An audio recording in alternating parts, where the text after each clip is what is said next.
పశ్చిమ గోదావరి జిల్లా నర్సాపురంలో operation clean sweep కార్యక్రమం ప్రారంభమైంది. ఈ కార్యక్రమంలో ప్రభుత్వ విప్ బొమ్మిడి నాయకర్ పాల్గొన్నారు. జాయింట్ కలెక్టర్ రాహుల్ కుమార్ రెడ్డితో కలిసి ప్రధాన రహదారులను శుభ్రం చేశారు నాయకర్. ఈ సందర్భంగా ఆయన మాట్లాడుతూ నర్సాపురంలో చెత్త సమస్యను పరిష్కరించి డ్రైనేజీలను ఆధునీకరిస్తామని చెప్పారు.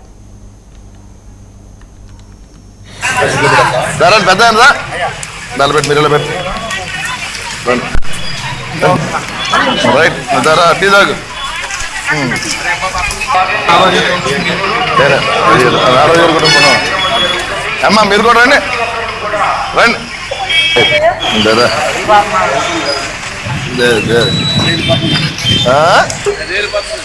గాలికి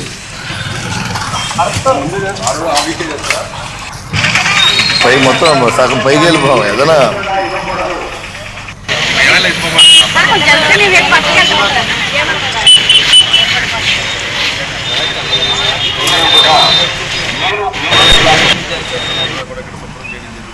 ఎందుకంటే పబ్లిక్లో అవేర్నెస్ తీసుకొచ్చే విధంగా అంటే రాష్ట్ర వ్యాప్తంగా చూసుకుంటే కనుక మన చుట్టుపక్కల ఉన్న ప్రజల ప్రాంతాలన్నీ కూడా శుభ్రంగా ఉండాలన్న ఆలోచనతో గౌరవ ముఖ్యమంత్రి ఈ కార్యక్రమం చేపట్టడం జరిగింది.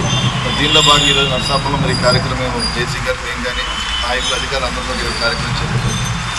అంటే ఇది 4 వారాలు ఈ కార్యక్రమం ప్రతి ఒక్కరోజు వారంలో ఒకరోజు కార్యక్రమం రాష్ట్ర వ్యాప్తంగా చేస్తున్నారు. అదే నర్సాపురంలో కూడా మనం కూడా ఫ్రైడే రోజు కూడా మేము ఏర్పాటు చేయడం జరుగుతుంది. ప్రజలకు ఒకటే మేము తెలియజేస్తున్నాం, దయచేసి నర్సాపురం పట్టణం చూసుకుంటే కనుక మనం డంపింగ్ విషయంలో కొద్దిగా ఇబ్బంది పడుతున్నాం. దయచేసి మీరు అందరూ కూడా సహకరించవలసిన అవసరం ఉంది. ఒక శానిటేషన్ ఎంప్లాయీస్ కానీ లేకపోతే అధికారులు కానీ మేము కానీ సహకరిస్తే కాదు, ప్రజలు కూడా సహకరించవలసిన అవసరం దయచేసి చెప్తున్నాం. ఆఫ్రికా దేశాల్లో